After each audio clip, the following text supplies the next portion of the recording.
So I know I promised more frequent uploads in my last video. I didn't mean to take as big a break as I did, but things have been kind of hectic here. My family just moved to a new house, so I'm still unpacking all my boxes. School ending as well kind of made things a little bit crazy, and we're also going on vacation next week. So I have to get things all ready for that. But I promise I'm going to try my best to do this more frequently anyways. Hopefully the rest of the summer goes a little bit smoothly. I had a much bigger upload for my next video planned, but the project I guess ended up being too big of one for me to get out in a timely manner, so I will still make that video. But today is just going to be a very low-key sketchbook spread, draw with me type session. So I hope you enjoy that. I just started watching Supernatural for the first time a little over a month ago, like a month and a half ago, thereabout. I'm currently on season 6. Right now. I am about a third of the way through, and it is so good. I've known about Supernatural for years. I feel like anyone who exists on the internet at all knows about Supernatural. It's been recommended to me for ages and ages, and it's one of those things that would be right up my alley. I'm a huge sucker for CW shows. I was obsessed with the Arrowverse, with the show Arrow obviously, but also the Supergirl show, and especially Flash. I loved Flash. And it has similar vibes to Buffy the Vampire Slayer, which was a family favorite show growing up.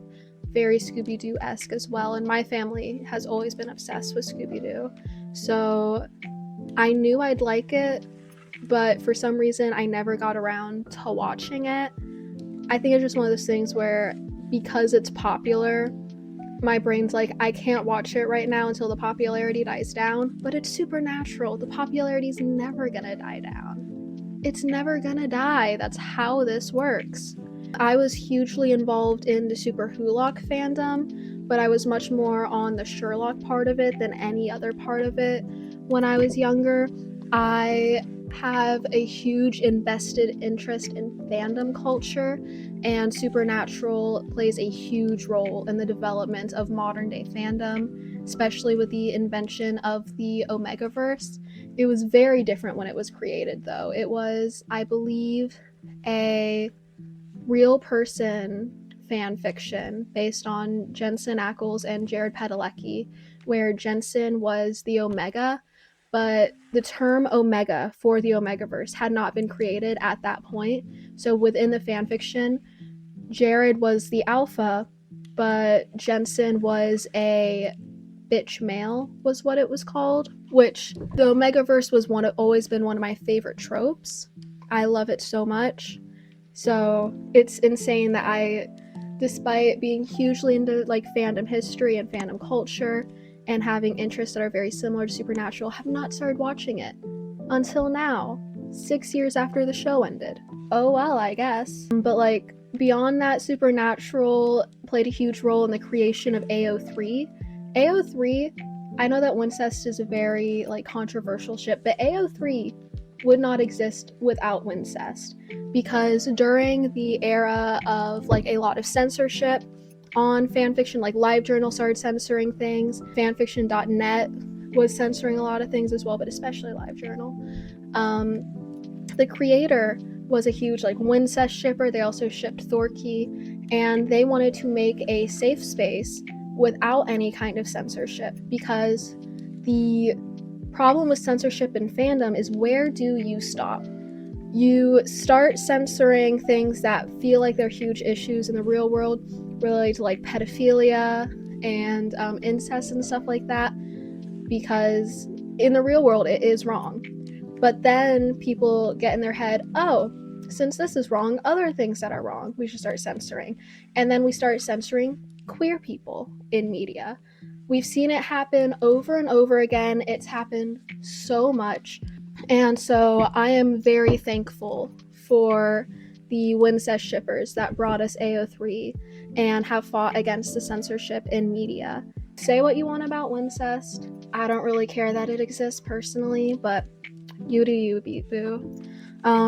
Supernatural also played a huge role in fan conventions as well. Some of the earliest popular fan conventions were Supernatural. They did exist before then. Like, I think the first modern fandom was Star Trek, and Star Trek had fan conventions, and they were actually, despite the fact that Star Trek is hugely associated with like a masculine audience, most of its early fandom was made up of women. And a lot of the early fan conventions were filled up with women. It was a interesting space at the time, and women are really the reason why Star Trek became what it is even now. But Supernatural played a huge role in popularizing modern fan conventions, in my opinion. They also helped create early fandoms on LiveJournal as well, which LiveJournal, I think, was like the center for the creation of most modern fandom things in general. But they also, even though meta episodes and referencing the fan base existed in other media before this, I think Supernatural probably helped popularize it as well. Supernatural, of all the shows I've seen, I've definitely done it the most, and everything with Chuck Carver was really funny to me, especially because it's very obvious early on that they were aware of the sort of fandom they made, but very clearly the fandom they got was not their initial intended audience, because, well, that's what CW is like anyways. CW, despite mostly having like edgy teenagers watching it, very much seems like it was like always going for very like rugged masculinity, whatever. But that's not the fan base they developed, and they became so aware of it so quickly. And it's so funny to see how they did it with like Chuck, the Edmund Carver fandom, and all that stuff. I became attached to Sam Winchester so quickly. I think he's my favorite character in the entire series, and I noticed, unfortunately, that a huge chunk of the fandom seems to hate him, and I don't fully get it. I've been like reading a lot of things from people that say they hate him, like on why, and it seems a lot like they just don't understand his character. And a lot of these people are people that love Dean, and a lot of the reasons they seem to hate Sam are things that apply to Dean as well. And Dean loves Sam so much, so how can you adore Dean and hate Sam so much? I don't know, I don't get it. But Sam is one of those characters who he feels like so rotten and so corrupt. He feels like he was born to be evil. And he's so desperate to be a good person, despite the fact that the entire universe, all of the cosmic entities up above, are trying to force him to follow his destiny. But he doesn't want to be that kind of person. He doesn't want to become evil. He doesn't want to be the boy king of hell or anything like that. He doesn't want to be the reason that so many people die. He is a good person, fundamentally to his core. But everything is trying to force him to be bad, to be evil, and he's fighting tooth and nail against that. And I find that very respectable. Most of my favorite characters tend to be those sort of characters where they feel like there's something deeply wrong with them that they cannot change. And God, they wish they could change it, but they just, I don't know. He's just a very special kind of character to me. And I think he was made for the girlies that feel like there's something wrong with them, that feel like they're too like fucked up for this world, but they want to fit in and they want to be good and they want to like just, I don't know how to describe it, but that's how I feel about him. And that also is part of why I don't really understand why a lot of the fandom seems to hate him. I know that a huge motivation is they feel like he doesn't love Dean as much as Dean loves Sam, but Sam, he's willing to do so much for Dean. Dean was his one constant in life, and he is a deeply traumatized character. So much, he was in hell tortured by Lucifer himself for 180 years. Dean was only in hell for 40 years, and 30 of them were when he was being tortured. And I know we can't compare their traumas or anything like that, but Sam is not going to be a perfect victim. His story is very much one that's sort of an analog for, like, he's very essay victim coded. And so he is not going to be a perfect victim. He's gonna lash out.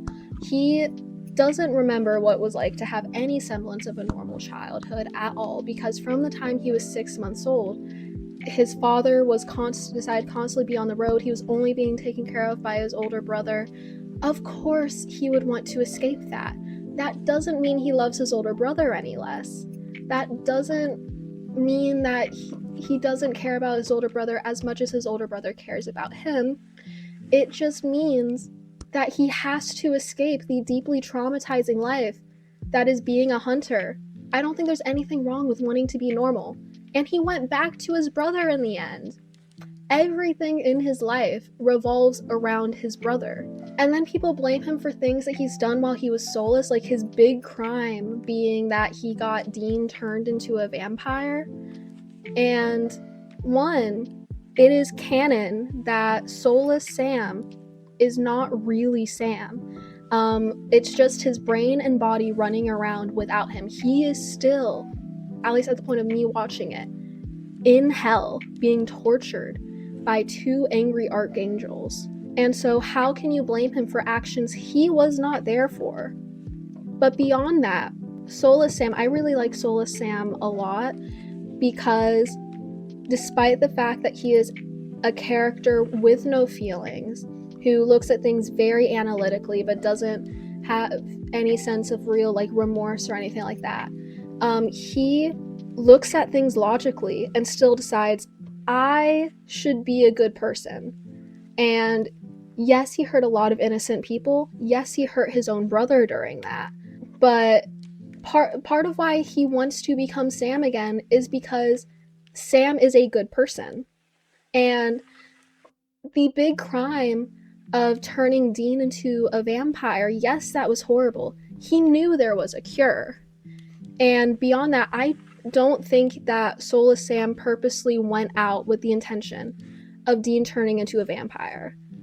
But an opportunity presented itself, and a Sam with no feelings, who's very analytical, how can he not take that opportunity to go after the alpha vamp, knowing that he would be able to save his brother in the end, and knowing that finding, at least to his knowledge, to the best of what he knows, finding the alpha vamp would save a lot of people in his mind.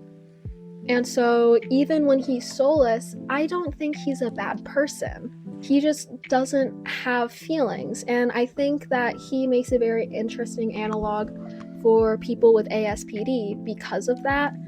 I think that there's some negative representation that could be shown there if he is meant to be ASPD coded. Like, it could imply that people with ASPD are soulless in some way, or kind of monstrous if you view Soulless Sam as a bad person, which I don't. But I think, especially given the time this came out, if he is meant to be ASPD coded, it can show how there are people out there with ASPD who still, even if they don't feel anything really beyond, like, selfish emotions or feel for other people, still decide to do good just because they know logically this is the right thing to do and this is what feels best for me. And I think that says a lot about who Sam is as a person, even when it is just his body and his brain running and he is not actually there. He's also still so emotionally codependent on Dean, just as much as Dean is on Sam, in my opinion. I don't think you can say that one brother loves the other any more or any less. And I love Dean so much as well. This is not me saying I love Sam but not Dean, or pitching the brothers against each other like a lot of the fandom seems to do. I think it's really unfair to be like, I hate Sam because I love Dean so much, and I think Sam treated Dean unfairly. And I'm not going to be one of those people that says I hate Dean so much because I love Sam and I think Dean treated Sam unfairly too. I do believe that both brothers have their issues and they have treated each other unfairly during multiple times. Both of them are traumatized. Dean has such bad anger issues, and no matter what his brother does, he's always doing something wrong, it seems like, to Dean. But I still love Dean, and I don't know how you can love Sam but hate Dean, or love Dean but hate Sam, because that feels very hypocritical. They're very similar traumatized characters that are not going to be the perfect victims. They're not going to do things perfectly by the other one of their duo. They're just not. That's not how traumatized people work. They're just two people that are trying their best in horrible situations. If we want to blame Sam for the apocalypse, guess what? Dean is just as much to blame as well. He broke the first seal. Sure, Sam broke the last seal. Dean broke the first seal. They're both equally to blame, and they both stopped it. So I just think people are really unfair towards these characters, and they put unfair and unrealistic expectations onto fictional traumatized individuals. And even the show kind of does this, I've noticed. I know, because I've been involved in fandom culture for so long, I know so much about the future of the show, even without having seen it for myself yet, since I'm still only on season 6. But to my knowledge, as the show becomes more and more Dean-centric, the show continues to gloss over Sam's trauma. It also glosses over Dean's trauma a bit, sometimes once his trauma is no longer relevant to the plot. But there are so many times where Sam's trauma is still relevant to the plot, because Lucifer keeps coming back, and there is a time where Sam is forced to work with Lucifer, to cooperate with Lucifer. And they never once bring up the fact that, oh, Sam was basically essayed and assaulted by Lucifer. Oh well, I guess. They don't once really talk about his trauma. Jared Padalecki does a great job showing his trauma and like minute actions, but the show itself doesn't really go over it much, even when it is still relevant to the plot. And it also seems like Sam's powers never get brought up again after season 5.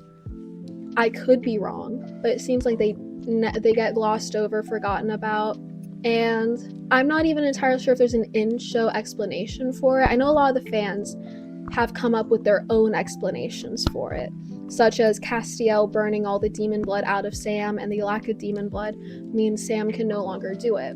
But I don't think the show ever actually says anything about it, and I think it is a missed opportunity to never talk about or showcase Sam's powers again, especially because they were so important in the first 5 seasons, and there are 15 seasons to this show. We have a full 10 seasons where they're never talked about again. I could be wrong again, I'm still only on season 6, but I've engaged in the fandom for long enough that I know a little bit about it. I don't know, I just love Sam so much. He's one of my favorite characters. I find the way that the show turns Sam and Dean into like a Cain and Abel analog to be very fascinating, but they also don't really go deep into that. I know that at some point Dean takes on the mark of Cain at some point, which I find really interesting, and it makes a lot of sense. Cain is the older brother of Cain and Abel, and it's very fascinating to see the brother that's supposedly destined to be the good brother also kind of represent the first murderer as well. And I don't think the show goes deep enough into that either. But this show has taken over my life over the past couple of days. I've become so obsessed with it in the past month. I've been binge watching it so hardcore. I've been forcing some of my friends who could not care less to watch it with me as well. And a lot of them, they have no context for what's going on, because I'll be like in the middle of a season and they will have not watched any of it before that episode I'm watching with them. It'll be the wackiest episode. I forced my mother to watch the Twilight parody episode with me, and she could not care less about Supernatural at all. But moving on from discussing the show itself onto my drawings of it, I actually fell off my chair at some point during this sketchbook spread, if I'm being honest.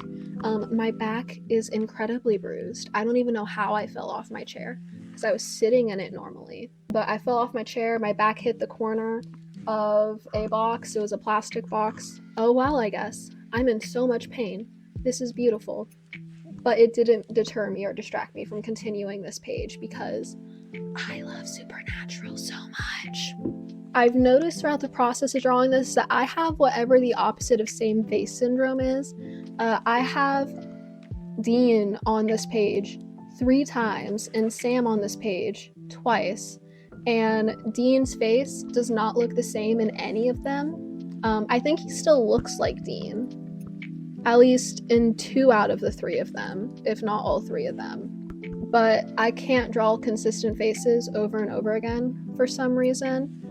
I am really happy with the Sam drawing though. I worked really hard on that one. I tried drawing Sam in the same pose previously, but I really hated that initial drawing, so I'm so glad that I got a chance to redo it. And then for some reason, I think I found Castiel to be the hardest to draw for some reason, or at least to make it look like him. His eyes, especially, because he has such beautiful, striking eyes, but it's not a super normal shape, at least compared, like it's not similar to any of the usual eye shapes I draw at all. And his like 5 o'clock shadow, his like stubble, I find really hard to figure out how to draw and depict. And I noticed I had a hard time making it look normal when I was making the me for him, because I have Sam, Dean, and Castiel on my island, and I intend on adding more supernatural characters to my island.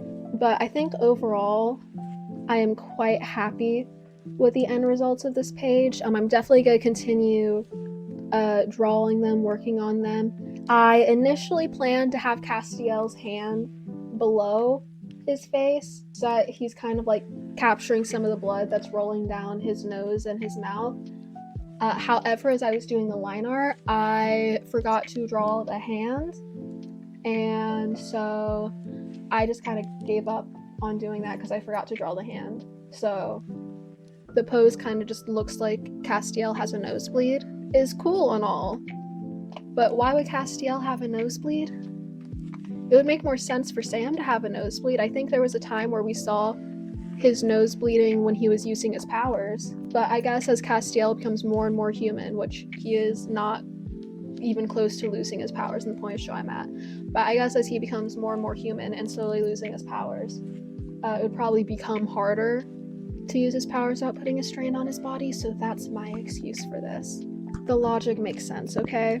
I hope you enjoyed this sketchbook spread and me rambling about how much I love Supernatural and Sam especially and all that stuff.